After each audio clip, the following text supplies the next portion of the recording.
മഹാനായ അബൂബക്കർ സിദ്ദീഖ് റളിയല്ലാഹു അൻഹു മിമ്പറിൽ നിന്ന് ജനങ്ങളോട് സംസാരിക്കുന്ന വേളയിൽ വളരെ ഗൗരവത്തോടെ പറഞ്ഞു, ജനങ്ങളെ, അള്ളാഹുവിന്റെ റസൂൽ എന്നെ കേൾപ്പിച്ച ഒരു വചനം ഞാൻ നിങ്ങളെ കേൾപ്പിക്കുകയാണ്.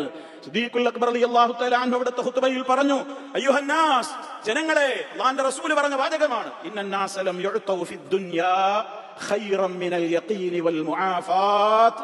അല്ലാഹു സുബ്ഹാനഹു വ തആല ഒരു മനുഷ്യന് ദുനിയാവിൽ കൊടുക്കുന്ന ഏറ്റവും വലിയ ഖൈർ എന്താണെന്ന് ചോദിച്ചാൽ അതിലപ്പുറഞ്ഞൊരു ഖൈറില്ല.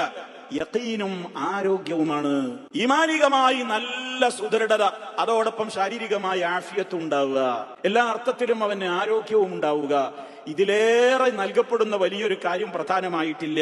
അതുകൊണ്ട് അള്ളാന്റെ റസൂൽ നമ്മളോട് പറഞ്ഞു, ഫസലൂഹും അല്ലാഹ അസ്സ വജൽ, അതിനുവേണ്ടി നിങ്ങൾ അള്ളാഹുവിനോട് നിരന്തരം ചോദിച്ചോളൂ, പ്രാർത്ഥിച്ചോളൂ എന്ന് മുഹമ്മദ് മുസ്തഫ സല്ലല്ലാഹു അലൈഹി വസല്ലമ നമുക്ക് വളരെ ഗൗരവത്തോടുകൂടെ പഠിപ്പിച്ചു തന്നിരിക്കുകയാണ്.